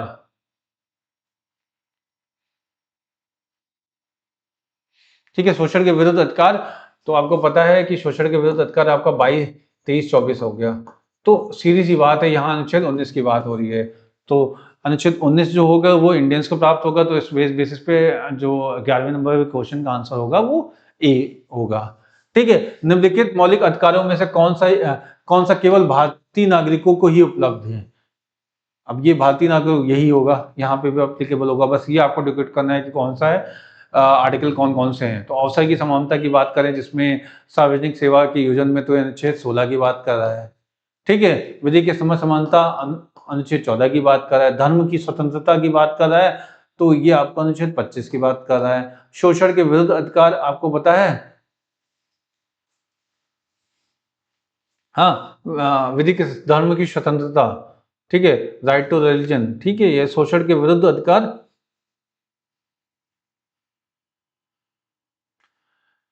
इसमें कोई भी आर्टिकल जो है कैरी आउट नहीं कर रहा है, क्योंकि शोषण के विरुद्ध अधिकार है, तो ये अनुच्छेद 23-24 की बात करेगा, और इसमें कोई भी ऐसा आर्टिकल नहीं है जो कैरी आउट हो रहा है, ठीक है। तो यहाँ ये ऑप्शन है नन ऑफ दी अबव, अगर बोलोगे तो नन ऑफ दी अबव, ठीक है, इनमें से कोई भी सही नहीं है, यही क्या हो जाएगा, सही हो जाएगा। ठीक है, ये ऑप्शन भी जोड़ लीजिए। ठीक है, आगे चलते हैं और देखते हैं अगले क्वेश्चंस में। ठीक है, तो भारतीय संविधान में निम्नलिखित में से कौन सा मौलिक अधिकार भारतीय नागरिकों को ही प्राप्त है? ठीक है, तो इसमें भारतीय संविधान में निम्नलिखित में से कौन सा मौलिक अधिकार भारतीय नागरिकों को ही प्राप्त है? अब यहाँ पे देख लीजिए, तो ये जो है अनुच्छेद भी होगा, धर्म, प्रजाति, जाति, लिंग और जन्म स्थान, यानी अनुच्छेद 15 की बात कर रहा है। हाँ, उसके विषय में, क्योंकि शोषण के विरुद्ध अधिकार 22, 23, 24 की बात कर रहा है। बिजली के समझ वही आपका 14, धर्म की स्वतंत्रता आर्टिकल 25। ठीक है, उसके बाद देखते हैं 14 नंबर के क्वेश्चन, निम्नलिखित में से किस प्रकार की समानता को भारतीय संविधान में के निर्माताओं ने अनुच्छेद 17 और 18 के द्वारा प्राप्त करने का प्रयास किया? तो भाई अनुच्छेद 17 और 18 जो बात करते हैं वो आपको सामाजिक समानता की बात करते हैं। ठीक है, क्योंकि आपको पता है अस्पृश्यता का अंत यानी एबोल्यूशन ऑफ अनटचेबिलिटी जो आर्टिकल 17 बात करता है, और आर्टिकल 18 जो है बात करता है एबोल्यूशन ऑफ टाइटल्स, यानी जो पद है जिसमें राजा महाराजा का पद जो दिया जाता है, जो टाइटल दिया जाता है, वो पूरी तरह से खत्म करने की जो बात करता है। ये इसलिए इसीलिए की जाती है कि सामाजिक जो समानता है वो बनी रहे, चाहे वो अनुच्छेद 17 के तहत हो या फिर इसके तहत 18 के तहत हो। ठीक है, तो उस बेसिस पे ये सामाजिक समानता की बात करेगा। ठीक है, तो 14वें में क्या होगा, ए ऑप्शन बिल्कुल सही होगा, क्योंकि आर्थिक समानता होगी नहीं, राजनीतिक समानता की बात नहीं कर रहा, और धार्मिक समानता जो है आपका अनुच्छेद 25 में बात की गई है। आगे चलते हैं, अगले क्वेश्चन पे देखते हैं। तो भारतीय संविधान की प्रस्तावना में प्रयुक्त समाजवाद, जो ये समाजवाद शब्द है प्रस्तावना में, शब्द को निम्नलिखित में से किस अनुच्छेदों के साथ मिलाकर पढ़ने में सर्वोच्च न्यायालय के समान कार्य के लिए। टेक्निकल फेलियर की वजह से क्लास थोड़ी देर के लिए डिस्टर्ब रही, उसके लिए मैं क्षमा चाहता हूँ, और हम लोग अपने क्वेश्चन सॉल्व करने के क्रम में आगे बढ़ते हैं और देखते हैं वही क्वेश्चन आपका क्वेश्चन नंबर 15, जिसमें ये बात की गई थी कि समाजवाद जो टर्म है आपका, ये समाजवाद टर्म जो है इसको ध्यान में रखते हुए ऐसा कौन सा आर्टिकल है जो समान कार्य और समान वेतन की का मौलिक अधिकारों को परिभाषित कर रहा हो। तो अगर वो अधिकार जो होंगे तो उसमें समान कार्य और समान वेतन के लिए इक्वालिटी बिफोर लॉ की बात हो रही होगी, इक्वालिटी बिफोर लॉ की बात हो रही होगी, इक्वालिटी बिफोर लॉ की बात हो रही होगी, यानी विधि के समझ समानता की बात हो, और साथ साथ आपका राइट टू एम्प्लॉयमेंट की बात हो, राइट टू एम्प्लॉयमेंट की बात हो, एम्प्लॉयमेंट की बात हो। और ये आपकी कहाँ हो रही है, जहाँ पे, क्योंकि आपको बताया समान वेतन की बात करी, और समान वेतन पाने के लिए आपको एम्प्लॉयमेंट की जरूरत तो होगी, और साथ साथ कह रहा है कि समान कार्य के लिए तो ऐसा होगा कि कोई ना कोई ऐसा कानून होगा कि बराबर काम करोगे तो बराबर मेहनताना तुम्हें मिलेगा। तो ये अनुच्छेद 14 और 16 में ही हो सकता है। अनुच्छेद 14 में जहाँ इसकी बात की गई है, वहीं अनुच्छेद 16 में इसकी बात की गई है। तो ये दोनों मिला के ये आर्टिकल बनेगा जहाँ पे समान कार्य और समान वेतन के मौलिक अधिकार को परिभाषित किया है सुप्रीम कोर्ट के द्वारा। निम्नलिखित में से कौन सा सही है, तो इसमें देखते हैं, पढ़ते हैं कौन सा सही है। देश में सामाजिक समानता पहले से ही विद्यमान थी, सामाजिक समानता संविधान में प्रत्याभूत नहीं है, ऐसा तो बिल्कुल ही नहीं है। अनुच्छेद 17 और 18 में सामाजिक समानता की बात की गई है, उसके सामाजिक समानता संविधान में प्रत्याभूत है, बिल्कुल है, उपयुक्त में से कोई नहीं।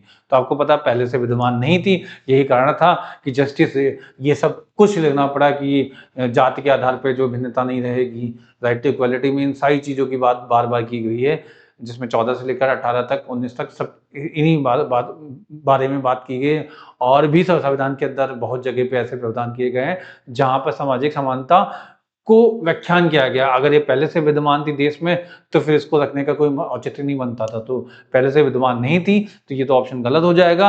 अगर ये बोला कि आपका सामाजिक समानता प्रत्याभूत नहीं है तो ये भी गलत है, क्योंकि अनुच्छेद 17 और 18 हैं, तो इसकी वजह से ऑप्शन सी ही इसका सही होगा, जिसमें बोला गया है कि संविधान में प्रत्याभूत है, यानी आपका संविधान में ये है। तो बिल्कुल है, किसमें है, अनुच्छेद 17 में है और अनुच्छेद 18 में ये प्रत्याभूत है। आगे चलते हैं और अगले क्वेश्चंस की तरफ देखते हैं। तो इसमें देखते हैं स्वतंत्रता के अधिकार के भाग के रूप में निम्नलिखित में से कौन सा बिना हथियार के शांतिपूर्ण ढंग से इकट्ठा होने की स्वतंत्रता के अंतर्गत नहीं आता है। आपको पता है कि विदाउट आर्म्स, आपको पता है कि राइट टू असेंबली, जो आपका आर्टिकल का 19(1) का बी पार्ट बोलता है, वो राइट टू असेंबली की बात करता है।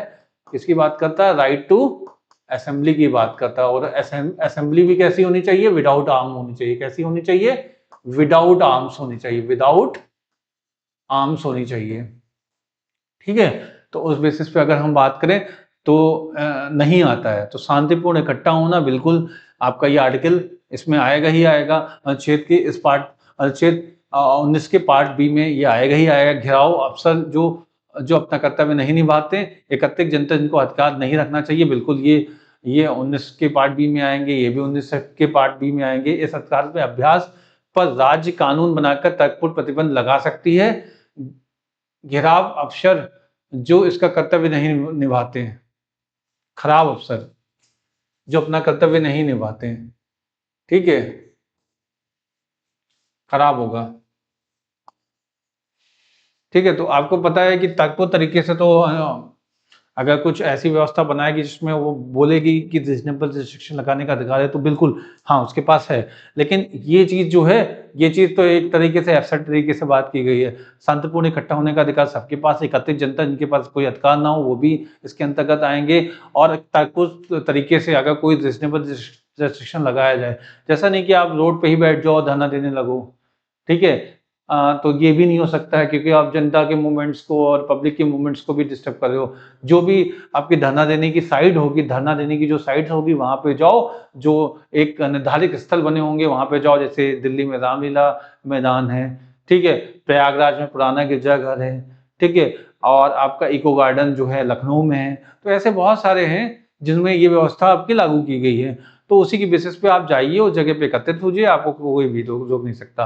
हाँ, लेकिन कभी कभी ऐसी व्यवस्था हो सकती है कि कुछ तक को दो कोई बीमारी फैली हो, उस समय आप इकट्ठा हो रहे हो, तो ये भी गलत बात है। ठीक है, या किसी कोई मूवमेंट हो रहा है, कोई मेला लगा हुआ हो, ठीक है, उस समय आप भीड़ के रूप में इकट्ठा हो रहे हो और उस कल्चर एस्टेब्लिशमेंट को डिस्टर्ब कर रहे हो, तो वो भी एक चीज है जो एक तरफों तरीके से प्रतिबंध लगाने का लगा सकता है। ठीक है, ये अधिकार है राज्य के पास। ठीक है, तो इस बेसिस पे जो होगा ऑप्शन बी इसका सही होगा। और अब बात कर रहे हैं आपका क्वेश्चन नंबर 18 की। तो विधि के शासन का 7 तत्व भारतीय संविधान में प्रदत्त निम्नलिखित मौलिक अधिकारों में से एक में पाया गया जाता है, तो वो कौन सा है? विधि का शासन, जिसमें बोला विधि का शासन यानी आपका रूल ऑफ लॉ की बात करता है। तो इसमें भारतीय शिक्षा और संस्कृति का अधिकार है, या आपका संवैधानिक उपचारों का अधिकार है, या विचार अभिव्यक्ति की स्वतंत्रता का अधिकार है, या समानता का अधिकार है। तो आपको पता है विधि के शासन की बात जब कर रहा है तो ये समानता के अधिकार के अंतर्गत आता है। अब बात करते हैं आपका 19 की। तो निम्न से किसके अंतर्गत भारत में अस्पृश्यता को समाप्त घोषित किया गया था? अनटचेबिलिटी को एंड किसके द्वारा घोषित किया गया था? तो इसमें देखिए, तो SC/ST एक्ट यानी अनुसूचित जाति और जनजाति अत्याचार निवारण एट्रोसिटीज प्रिवेंशन एक्ट 1989 की बात की गई है। नागरिक अधिकार संरक्षण अधिनियम 1976 की बात की है। सिविल प्रोटेक्शन राइट जिसे बोलते हैं हम लोग, भारतीय संविधान की बात की है उपरोक्त तीनों के द्वारा।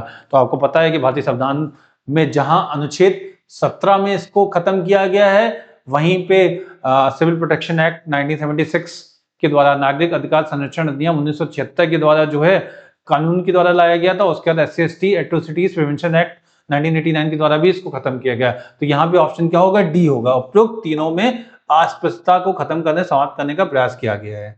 ठीक है, आगे चलते हैं, आगे देखते हैं। तो इसमें है विधि का शासन जिस प्रकार की समानता को प्रतिस्थापित करता है वह क्या है? भाई विधि की समझ जो भी होगा, विधि का शासन जिस प्रकार से समानता को प्रतिपादित करता है वो एक तरह से प्रोसीजरल होती है, यानी आपकी प्रक्रियात्मक होती है, यानी फंक्शनल होती है। जिस तरीके की कानूनी प्रक्रिया होगी उसी की व्यवस्था के अनुसार जो है विधि का समानता आपका वहां पे एस्टैब्लिश्ड होगी। ठीक है, तो इसमें अनुच्छेद आपका क्वेश्चन नंबर 20 में क्या प्रक्रियात्मक बोलेगा।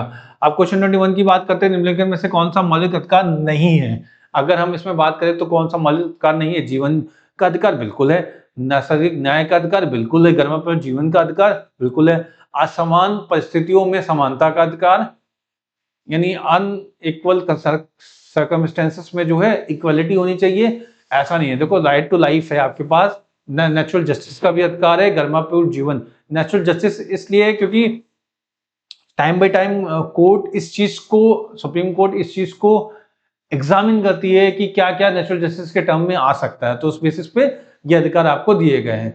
ठीक है, तो जो इसका ऑप्शन होगा वो ऑप्शन क्या होगा, जो मौलिक अधिकार नहीं है इनमें से, तो वो क्या है, डी ऑप्शन हो जाएगा। निम्नलिखित में से कौन सा अनुच्छेद 18 के अनुसार राष्ट्रपति की सहमति के बिना प्रतिबंधित है?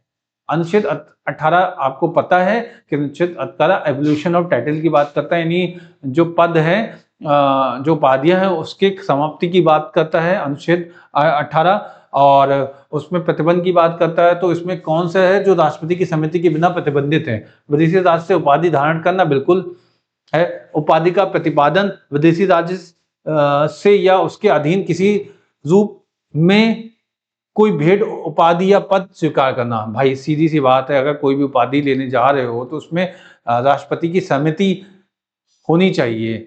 विदेशी राज्य से कोई उपाधि धारण करते हो तो होनी चाहिए, उपाधि या प्रतिपादन किसी तरह का हो तो होनी चाहिए। तीनों केसेस में आपको जो है राष्ट्रपति की प्रायर आपको अनुमति लेनी ही पड़ेगी, और ये अनुमति आप उस देश में उपस्थित कॉन्सुलेट के थ्रू ले सकते हैं। ठीक है, तो इसमें ऑप्शन डी सही हो जाएगा। आगे बढ़ते हैं और बात करते हैं आपका क्वेश्चन नंबर 23 की। भारत के संविधान में निम्नलिखित में से कौन सा अनुच्छेद में उपबंध है कि 14 वर्ष से कम किसी बालक को किसी कारखाने या खान में काम करने के लिए नियोजित एम्प्लॉयड टू वर्क नहीं किया जाएगा, या किसी अन्य परिसंकट में नियोजन यानी हजार्डड एम्प्लॉयमेंट में नहीं लाया जाएगा। तो आपको पता है कि ये चीज किसमें की कही गई है, ये चीज आपका अनुच्छेद 24 में कही गई है।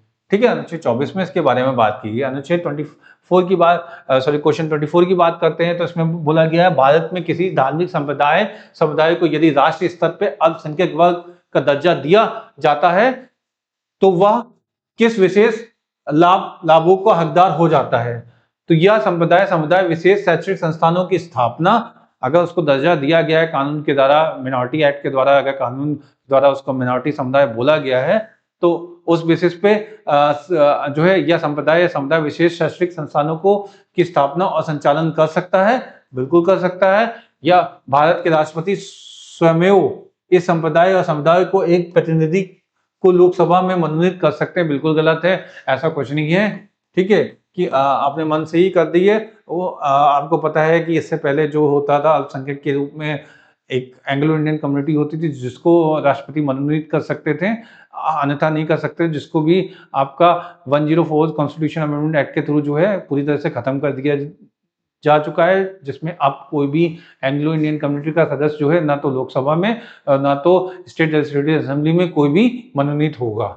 ठीक है, तो ये तो दूसरा ऑप्शन गलत हो चुका है। अब तीसरा पॉइंट देखते हैं। तीसरे पॉइंट में बोला है कि यह संप्रदाय या समुदाय प्रधानमंत्री को 15 पॉइंट कार्यक्रम के से लाभ, हाँ, जो प्राइम मिनिस्टर का जो 15 पॉइंट कार्यक्रम है, अगर वो अल्पसंख्यक समुदाय का है तो वो लाभ प्राप्त कर सकता है। तो इस बेसिस पे क्या हो जाएगा, 1 और 3 सही हो जाएंगे। तो यहाँ पे कौन सा ऑप्शन सही होगा, यहाँ पे सी ऑप्शन सही होगा।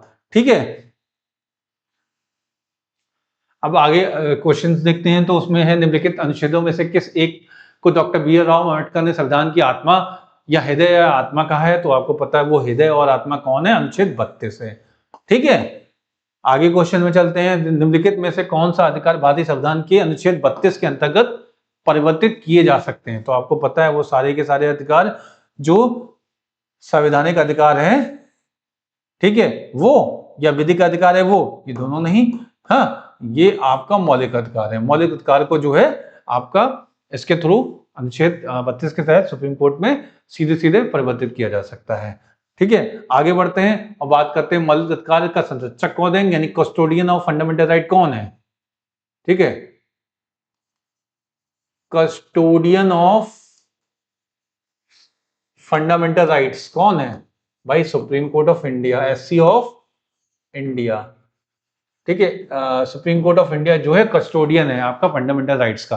तो यहाँ पे क्या हो जाएगा, सर्वोच्च न्यायालय हो जाएगा। अब देखिए यहाँ पे 2 सूचियां दी हुई हैं जिसमें आपको मिलान करना है। तो अगर बात करते हैं बंदी प्रत्यक्षीकरण, उत्प्रेक्षण, परमादेश और अधिकारपेक्षा दिया हुआ है। ठीक है, तो बंदी प्रत्यक्षीकरण में दूसरे में विषय देखते हैं। तो इसमें देखते हैं बंदी प्रत्यक्षीकरण में क्या होगा, बंदी प्रत्यक्षीकरण का मतलब होता है टू हैव अ बॉडी, ठीक है। तो इसमें व्यक्तिगत रूप से किसी व्यक्ति को प्रस्तुत किए जाने का आदेश है, बिल्कुल है। तो ये इसके लिए हो जाएगा।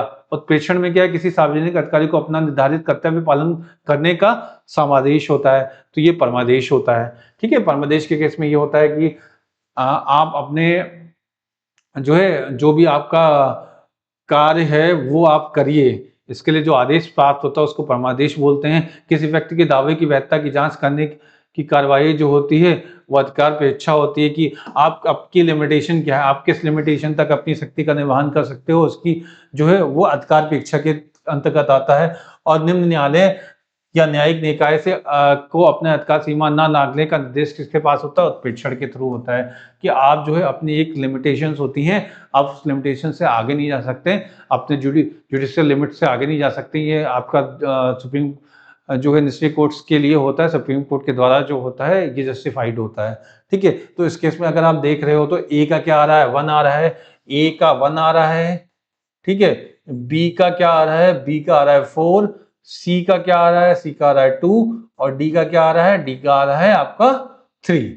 तो यानी 1 4 2 3, तो 1 4 2 3 ये क्या है, ऑप्शन डी में आ रहा है, ठीक है। आगे बढ़ते हैं। भारत का सर्वोच्च न्यायालय एक समादेश जारी करके घोषणा करता है कि यदि प्रतिवादी जिस पद पर है वह उसका अधिकारी नहीं था, अथवा वह उस विशेषाधिकार का अधिकारी नहीं था जिसका वह प्रयोग कर रहा है, या समादेश क्या होता है, तो भाई सीधी सी बात है, या समादेश होता अधिकार पेक्षा, कि भाई जब तुम्हारे पास वो पावर ही नहीं है, हाँ, तो तुम किस पावर से उस कर्तव्य को निर्वहन कर रहे हो। अब बात ये इस चीज की आ जाती है कि जब तुम्हारे पास वो कैपेसिटी नहीं है, वो अथॉरिटी ही नहीं है, वो अधिकार क्षेत्र नहीं है। जैसे कुछ ऑर्गेनाइजेशंस होते हैं, ठीक है, जैसे मेरे ऑर्गेनाइजेशन में हो गया कि एक अधिकारी है, उसको फाइनेंशियल पावर होती है। फाइनेंशियल पावर की बात बोले तो कि हर एक अधिकारी की एक लिमिटेशन होती है कि वो कितने पावर कितने तक का जो है सेंक्शन अपने सिग्नेचर से कर सकता है। जैसे हमारे यहाँ जो है कमांडिंग ऑफिसर जो होते हैं, सीईओ लेवल के अधिकारी होते हैं, उनके पास अधिकार होता है 50,000 रुपये तक का जो है फाइनेंशियल सेंक्शन वो दे सकते हैं। उसके अधिकारी जो है उसको इंटीग्रेटेड फाइनेंशियल एडवाइजर के थ्रू जो है, आपका आईएफए के थ्रू जो है सेंक्शन लेनी पड़ती है, उससे ज़्यादा है नहीं। खर्च तो वो 10 लाख भी कर सकते हैं, लेकिन वो अपनी कैपेसिटी में बिना किसी अलग अथॉरिटी को इन्वॉल्व किए हुए 50,000 तक कर सकते हैं। अगर उसके अधिक उन्होंने खर्च करने की कोशिश की और उन्होंने खर्च किया, तो उसके बाद जो ऑडिट टीम आएगी वो पकड़ेगी और कहेगी आपका अधिकार क्षेत्र तो 50,000 का है, तो उस केस में आपने किस आधार पर, यानी किस whose authority, whose your command, ठीक है, हुज योर कमांड, किस अधिकार के अंतर्गत आपने इतना पैसा खर्च किया, तो उसमें अधिकार पे इच्छा लग सकता है। यानी जिस अधिकार के तहत आपको अधिक प्राधिकार दिया गया नियमता, उसी को आप जो है एक्सरसाइज में लेंगे। उसके ऊपर अगर लेंगे तो वहां पर रिट एक लागू होगी, जिसको अधिकार पेक्षा कहा जाता है, ठीक है। निम्नलिखित में से अब बंदी प्रत्यक्षीकरण में आपने देखा सोनम वांगचुक का केस हमने बोल दिया था। प्रोविजन का मतलब प्रत्यक्षीकरण होता है, उत्प्रेक्षण का मतलब होता है कि किया जाए। और उसके बाद ऐसे बहुत सारे इश्यूज होते हैं जिसमें आपका सीधे सीधे कैरी आउट करने। निम्नलिखित में से कौन सा रिट याचिका मानव स्वतंत्रता का सर्वोच्च अग्रदूत है, आपको पता है ये बंदी प्रत्यक्षीकरण होगा, ठीक है। इसके बाद आगे बढ़ते हैं और बात करते हैं किस वाद में संसद ने मौलिक अधिकारों के संशोधन का अधिकार दिया, तो भाई सीधी सीधी बात है, वो केशवानंदा भारती केस है 1973 का, ठीक है। निम्नलिखित में से किस रिट आलेख का शाब्दिक अर्थ होता है दावा की वैधता की जांच पड़ताल करना, तो ये क्या है, आपका जो दावा है ये इसकी जांच पड़ताल करना किसके द्वारा होगा,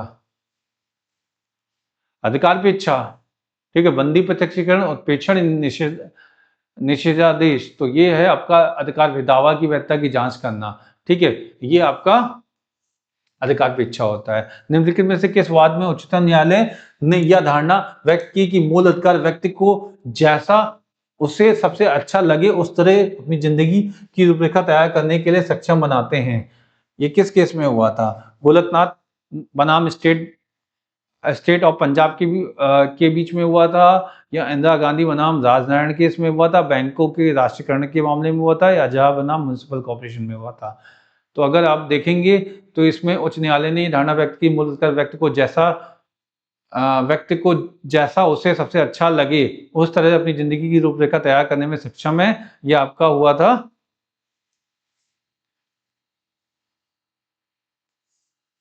आपका ए ऑप्शन में। ठीक है, इसी के साथ आपका ये क्लास यहीं पे समाप्त होती है। इस क्लास को जो फंडामेंटल राइट्स को कंप्लीट करने में हमने 3 क्लासेस ली, 3 क्लासेस ली हैं। ठीक है, 3 क्लासेस में हमने क्या क्या किया, हमने जो है अनुच्छेद 12 से लेकर 18 पहली क्लास में देखा, पार्ट 1 में देखा। ठीक है, पार्ट 1 में हमने 12 से लेकर 18 तक देखा। उसके बाद 19 से लेकर 30 तक हमने पार्ट 2 में देखा। ठीक है, पार्ट 2 में हमने 19 से लेकर 30 आर्टिकल तक देखा। उसके बाद पार्ट 3 में पार्ट 3 में हमने आर्टिकल 31 से लेकर आर्टिकल 35 और उसके साथ साथ 32 क्वेश्चंस भी देखें जो डिफरेंट एग्जाम्स में आए हुए हैं। ठीक है, तो इस तरह से हमने जो है इस क्लास को यहाँ पे कंप्लीट किया है। होपफुली मैं आशा करता हूँ कि आपको फंडामेंटल राइट्स में अब इन तीनों क्लास को लेने के बाद कोई दिक्कत नहीं आनी चाहिए। अगर कोई भी दिक्कत आती है तो आप कमेंट में पिंग कीजिएगा और उसके बारे में हम एक एक्सप्लेनर क्लास जरूर प्रस्तुत करेंगे आपके लिए। इसी के साथ ये क्लास यहीं पे समाप्त करते हैं। नमस्कार।